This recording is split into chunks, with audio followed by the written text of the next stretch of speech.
Good morning, class 6.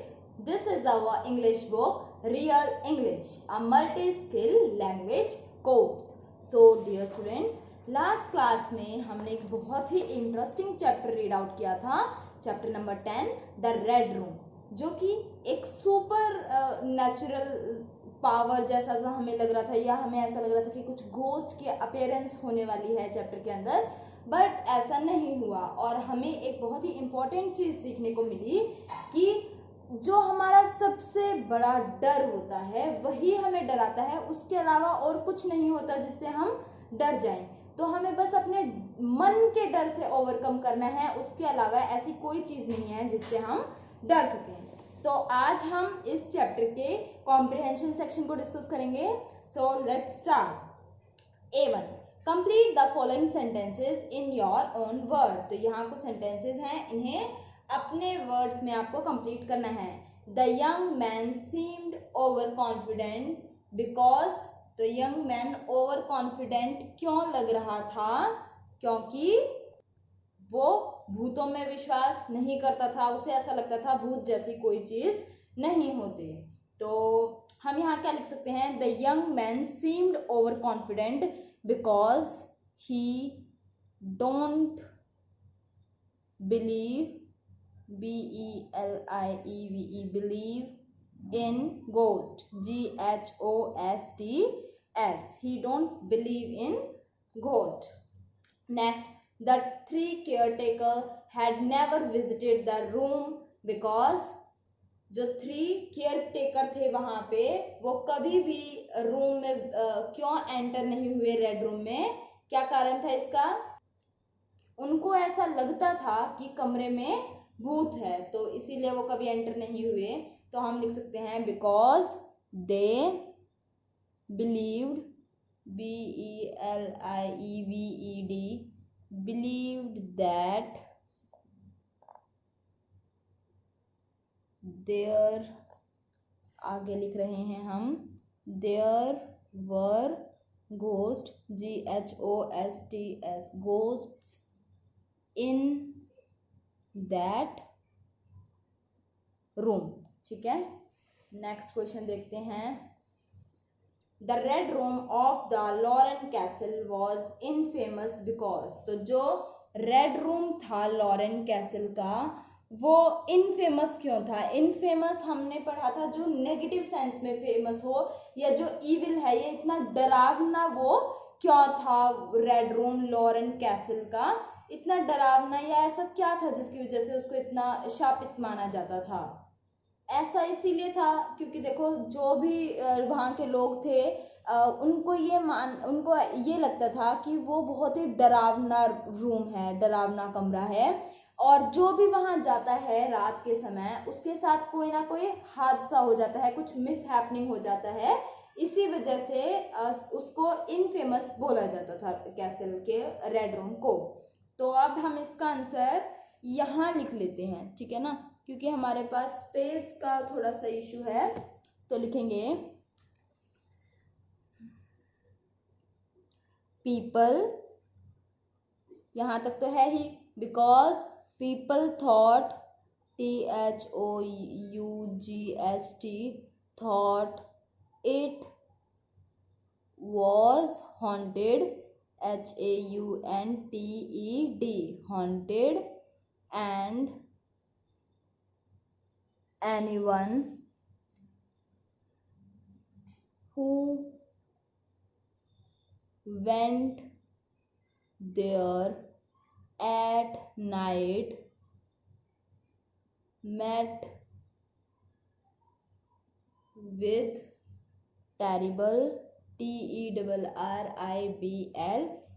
terrible accident, ACCIDENTS। तो क्या बोल रहा है? तो ऐसा इसीलिए था कि लॉरेन कैसल को इनफेमस माना जाता था क्योंकि लोगों को ऐसा लगता था कि वो हॉन्टेड है। People thought that it was haunted and anyone who went there, और जो भी वहां जाता था एट नाइट, रात के समय, met, MET, met with terrible accidents, उसके साथ बहुत बुरे बुरे हाथ से घट जाते थे या हो जाते थे, इसीलिए वहां उसको शापित माना जाता था। Next, the young man told himself to be study because, जो यंग मैन था उसने अपने आप को स्टडी क्यों बोला था? तो स्टडी का मतलब क्या होता है? गंभीर को हम स्टडी बोलते हैं। तो जो यंग मैन था उसने अपने आप को गंभीर रूप से बोला था कि आई थिंक एक लाइन थी यहाँ पे, आई कंफर्टेड माई सेल्फ, कि जल्द ही उसने अपने आप को कंफर्ट करने की कोशिश की। तो ऐसा इसीलिए उसने बोला क्योंकि वो नहीं चाहता था कि डर उस पे हावी हो जाए, उसको ओवर पावर कर ले। तो लिखेंगे because he did not want to be taken over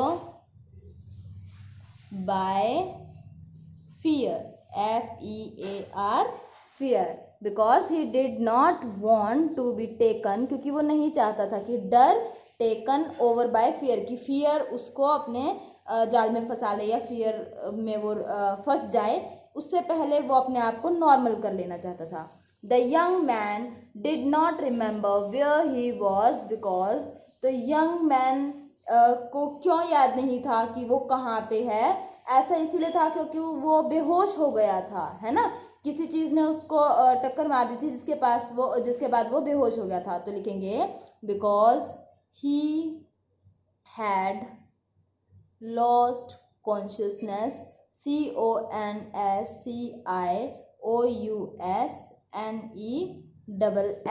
तो because he had lost consciousness, क्योंकि वो बेहोश हो गया था, after AFTER, after BEING, being hit by something, SOMETHING, because वो किसी चीज के साथ टकरा गया था और उसकी वजह से वो बेहोश हो गया था। He had lost consciousness after being hit by something, किसी चीज से टकराने के बाद वो बेहोश हो गया था। नेक्स्ट देखते हैं question number 2, choose the correct answer. तो यहाँ कुछ ऑप्शंस दिए हैं जिसमें से हमें राइट आंसर को चूज करना है।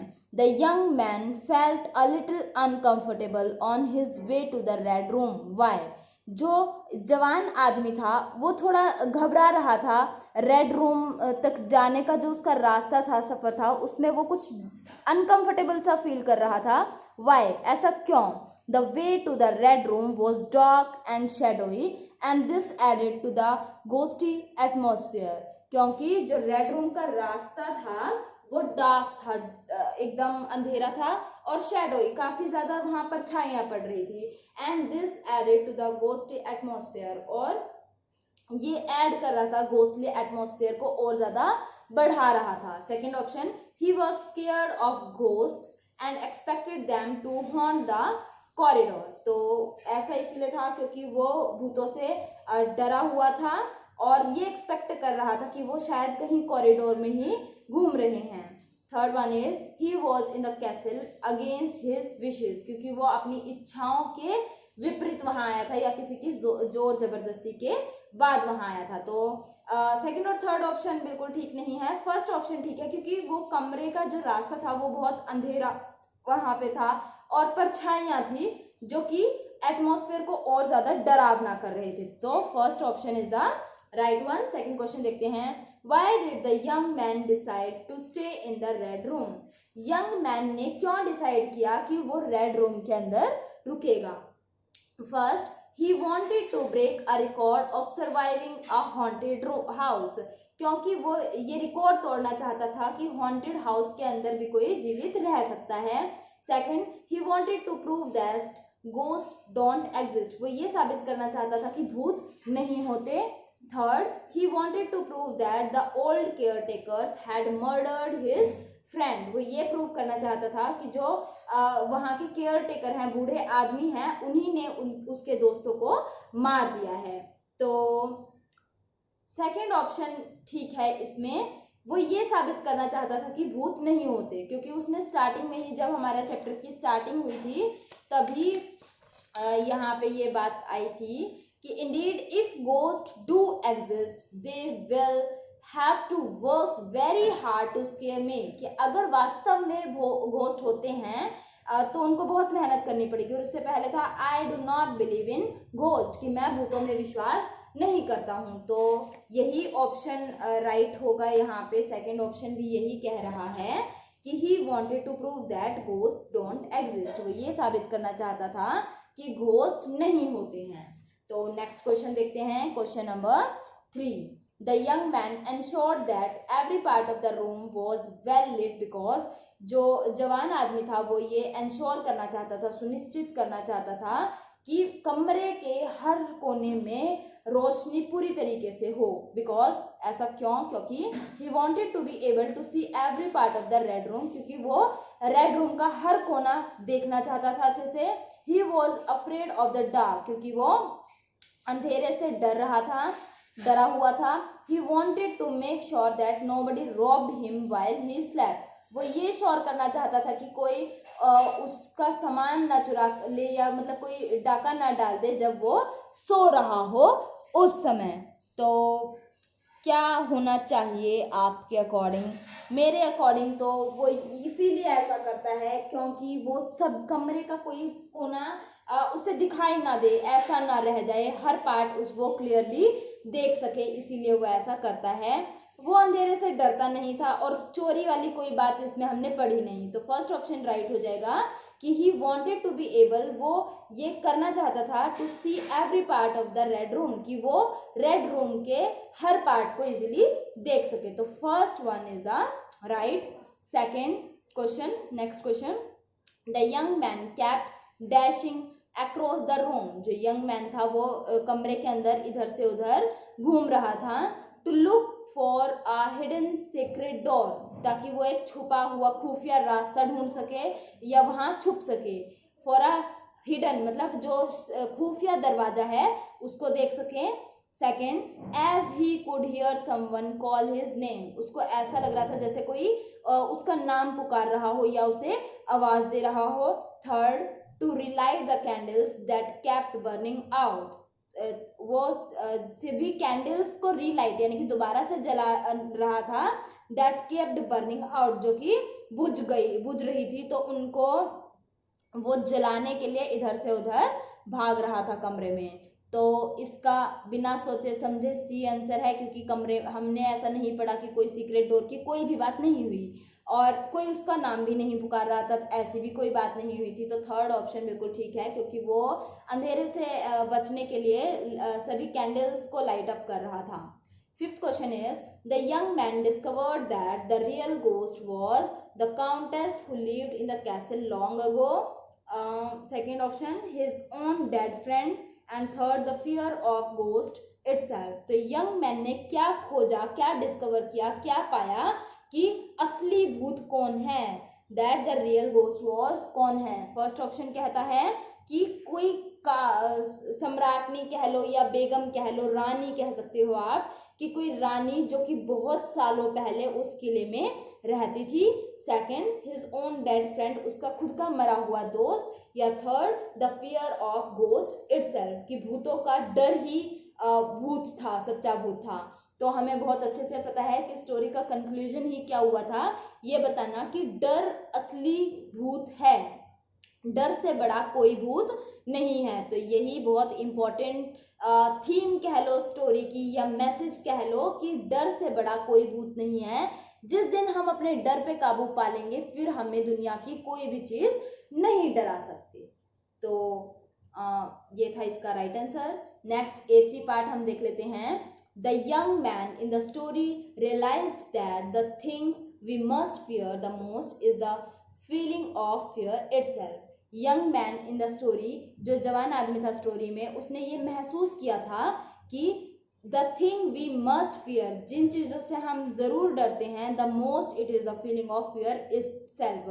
उनमें से सबसे बुरी चीज क्या है? feeling of fear, कि वो डर लगने की भावना ही सबसे ज्यादा डरावनी होती है। Make pairs and discuss what he meant by the following line. तो यहाँ पेयर बनाने हैं हमें और डिस्कस करना है कि क्या हो सकता है by the following lines right a small paragraph, और एक स्मॉल पैराग्राफ लिखना है आपको। तो एक बार रीड कर लेते हैं, वैसे हम ये क्वेश्चन करेंगे नहीं। The worst of all things that haunt poor मॉर्टल man and that is fear. It is the fear itself that is beyond any reason and understanding. It is fear that haunts the imagination of man and increases the awareness of even the simplest things. It is the fear that follows you through the corridor so that you dare not turn. It fought against me in the room. There is the fear in that room playing back fear. तो ये question हम नहीं करेंगे, ठीक है ना। तो हमारे क्वेश्चन आंसर कंप्लीट हो गए हैं। इसी के साथ साथ नेक्स्ट क्लास में हम इसका वोकैबुलरी सेक्शन डिस्कस करेंगे, और वोकैबुलरी के साथ साथ ग्रामर पार्ट भी हम नेक्स्ट क्लास में ही डिस्कस करेंगे। तो देखो बच्चों, एक बहुत ही स्ट्रॉन्ग मैसेज हमें इस स्टोरी के थ्रू मिला है कि डर से बड़ा और कोई डर नहीं है।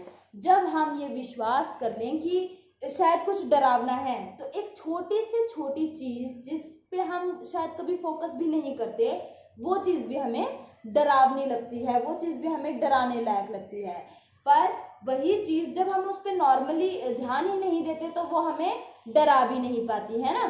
तो लाइफ में भी ये मैसेज हम हमेशा याद रखेंगे कि हमें किसी चीज से डरने की जरूरत नहीं है। सबसे बड़ा डर क्या है कि हम डरें, और अगर हम किसी चीज से नहीं डरेंगे तो कोई चीज, इतनी ताकत किसी में नहीं है कि कोई हमें डरा सके। तो ये एक बहुत स्ट्रॉन्ग मैसेज हमें इस स्टोरी से लेना चाहिए। So that's all for today's class. Next class में we will discuss with vocabulary section and grammar section as well. So thank you and have a nice day.